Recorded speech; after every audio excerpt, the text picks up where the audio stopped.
Hey buddies, welcome to AmassGames. My name is Simon. Today I'm going to set up, play and review for the game Excavation Earth. It came out in 2021, art by Philippe Cruz and designed by David Turczi, Wei Li with Gordon Greer. Now this has been published by Mighty Boards over in Malta, and this game came out, as I said, a few years ago, but I got this at UK Games Expo 2023, so check out my playlist for that. As you can see, the board is already set up, which I don't generally do. About 95% of the time you'll see me open the box and do it, but it does take about 10 to 20 minutes to set this up. This has partially been used from yesterday when I last played it, and I'll tell you how I set the game up, and then we'll get on to how to play the game.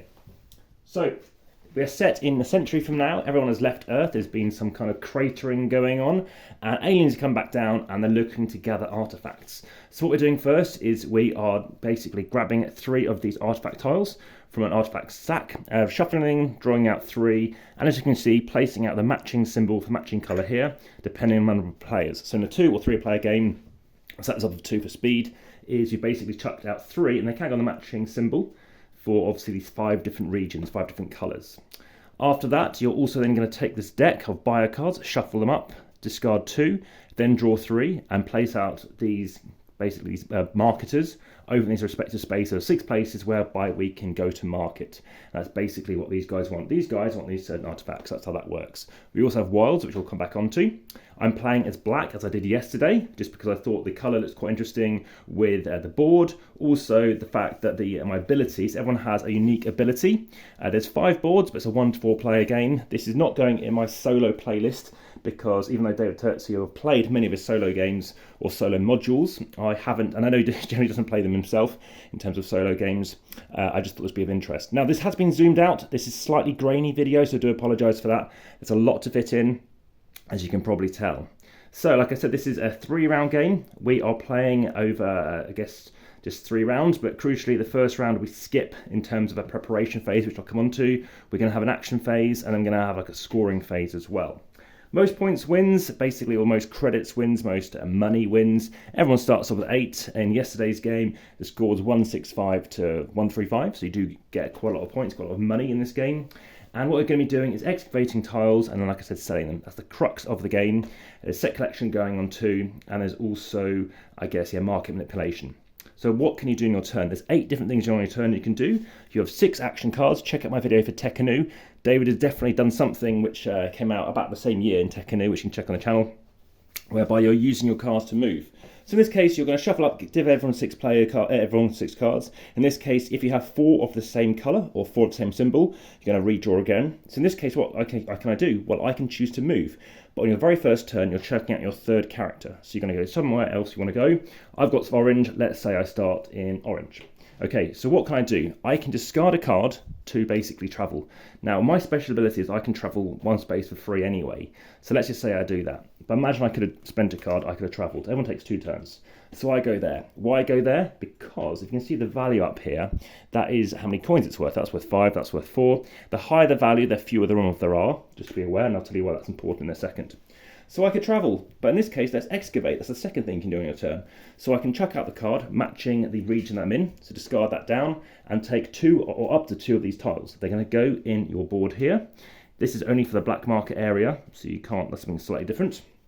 So again, I can do a second one of those if I wanted to, which let's say I do. So I want to be moving. So let's say I haven't moved this guy. Let's say I've moved this guy instead for free, remember? And now he can excavate too. So he's going to take, just say, this tile, and they're going in here. Now when you take a tile and excavate them, you can sample them. You have a limited supply of these cubes, otherwise you have to move them around, but you're going to mark them off here. And it's important to mark them off, because if you can complete a column, you will also draw yourself another action card, and that's important because actions are turned to the game, a bit like in action dice in War of the Ring.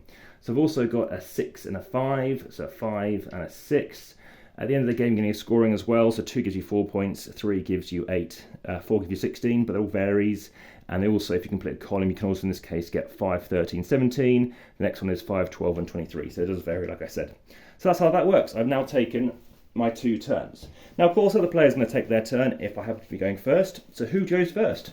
Well, we checked out our bottom character here. In this case, my character says 10, some of them say 20 or 2 or 4 or 10 or whatever it might be.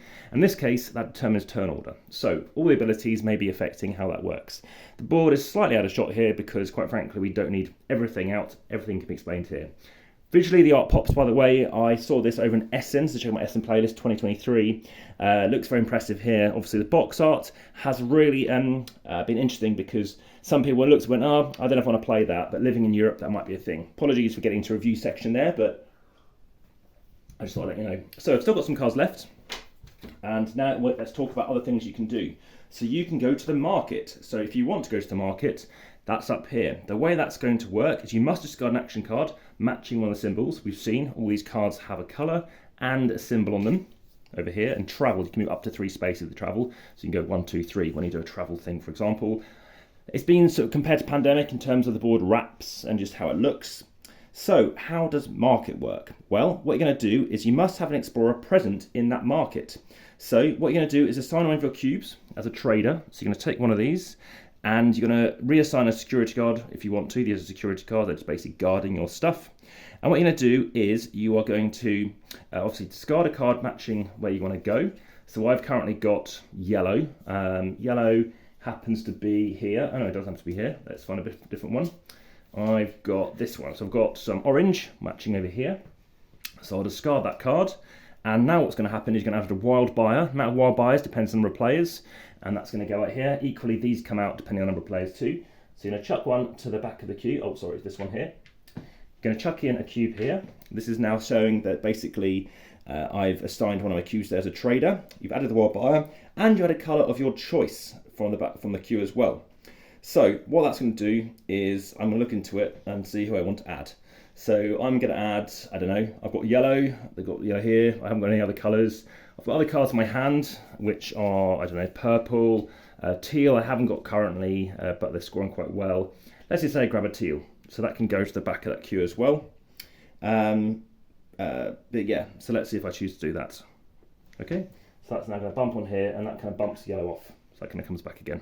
Sorry, that comes off. Okay, that's something else you can do. Right, then what you can do, instead of doing a market action, again, that means spending a card, or imagine I did that on my next turn, I can sell. So how can you sell? Well, you can only sell where you've currently got a buyer. In this case, I've got a buyer here, so I can choose to sell. Sorry, a trader, that's what they're called. So then what you can do is sell. So how do you do? We choose a region, like we just said, let's say the same region again. Again, imagine I've got the matching card for it. Then of course you're going to spend that card, and apologies to the audio, it's slightly off kilter slightly there. What you're going to do is you're going to sell one of your artifacts that you wish to sell. So I've got these over here. I'm going to sell it because it matches what's currently in there. Again, a wild is fine. And again, you've got to have a buyer, so it's got to be in the queue. So again, orange is orange, again, self-explanatory. And again, you've got to have a trader, which I've done. So it's quite a linear game in terms of early doors, because you need to move, to then excavate, to get out of market, and now you can sell. So how do you do this, and how do you earn credits? Well, you check the popularity level. So an orange is not very good. So you get 4 points, 4 credits for their popularity. So it might not be a good shout in a way, in some respects. And then what happens is you're going to also earn 2 credits for each of the selected markets that match the colour of the artifacts in the sale, including wild buyers. So we have 2 plus 1, so that's 2, 4, 6. So actually I'm getting 10 points, which is pretty good. And you get a bonus card if you then happen to choose to sell in multiple markets. So what I could choose to do is play another card which matches another zone and also having an orange thing in it, for example, to then do it again, which gives me a bonus card. And if you're doing 3 markets, you're going to draw 2 action cards from the deck. So again, that's quite a common way of getting some stuff out. All those buyers then move over to the mothership, and then you're going to move one of your traders from the selected market to the corresponding command center, which is over here. So imagine I happen to just interact over here, then you're going to take this, and it's going to go in here. And that's important for scoring, because at the end of the round, whoever's got the most gets 5 points, ties are friendly, second gets 10 and 5 in the second round, and the third round it's 15, 10 and 5. Now if it happens to be a tie for like second place, you basically add it up, divide by 2, rounding down, so you get like 7 points each. That's how that's going to work. Okay, so that's pretty much how that's going to work. All the artifacts you've just sold are removed from the circulation, so they're basically going to come out of the game. That's how that's going to fare, so just make you aware how that works. So there's 4 different other actions left to do. Well, the obvious one is pass, which basically means you run out of cards, or you choose to hold back a card or 2 at most, and you can use that for a future round. In terms of drafting, don't worry if you think you've got cards which aren't very suitable. There's an advanced variant whereby you can draft and get better cards. So command, now that only happens in rounds 2 and 3. Basically, these are these cards, which are going to go out 1, 2, 3, so the rest are going to go back in the box. So there's 3 of 8 going to come out. In this case, in a future round, you can place a card, a cube of your colour, if it matches and you've got some spare and you want to use it up. And basically, in this case, you can swap up to 2 buyers between markets. Buyers cannot be ejected. So various things you can do, get some extra credits, various things like that. And in the third round, these flip over, and you can do things such as earn 5 credits for each filled row and column, which I happened to use in the last game as well. So that is something that you can do. Command, again, you need to be matching, discarding a card matching these symbols, and that is command. If you happen to smuggle, then what you can do is basically you can do something in the black market, such as another way of interacting and getting stuff which isn't otherwise available. You can also survey, that's the final thing you can do as well, which basically means without, if you happen to survey, at the beginning of the game, by the way, there'll be 3 cards drawn off the top of the deck, and basically the next round, that is what's going to be coming out onto the board. So that's the only thing that's going to come out, so you can see what's coming up, but if you survey, you can basically discard a card to chuck out and get something else instead. So you're manipulating what's coming out in the future, which is good if you've got certain other cards that might work with it. Quite hard to plan ahead because you need to make sure you've got the right symbols to do so. And that's it. That pretty much sums up how that works. I've talked about scoring already. I know I jumped ahead a bit with that one. And again, you're going to see your final score again by earning, which is purely down to how that's going as well. You can always buy things as well. So sometimes you can buy things from the black market, and the way that's going to work is you pay its cost. But if you've got a certain a cost plus 1, but certain characters you can literally get for the exact cost. My character played this yesterday. So what do I think of the game? Very good. I think 7 out of 10. I give this higher than average for me, 6.4 being on average. I hadn't seen any other videos that were very detailed whatsoever on this particular game, including text reviews. So I'm hoping I found this of interest. Like I said, all you're going to do is play with your cards. Use what your cards, your ability, but like Ticket to Ride. I've got purple, I can do something in purple, I can get stuff. I can go to these locations because I've got the matching symbol. So I think it's quite intuitive what you do.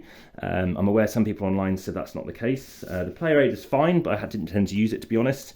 The board looks very clear, there's no typos, it's very well laid out. Everything's in the right order. I think they could have said something like, you want to have to do this. You do need to get your artifacts first. You do need to do that. You do need to be doing this thing too. By the way, if ever you get to 4 of these people, these market buyers, what you're going to do is you're going to discard one at the end of the round. If there's only 2, you're going to be drawing up an extra one. So you're going to flip over a card to determine what's coming up next. So that's how that's going to work. Any questions, let me know in the comments. Best on YouTube. Like, subscribe, hit the notification bell, and of course, check out the podcast. LinkedIn and Linktree as well to check out Instagram, follow along on YouTube, and also of course on Facebook. But for now, back to the table.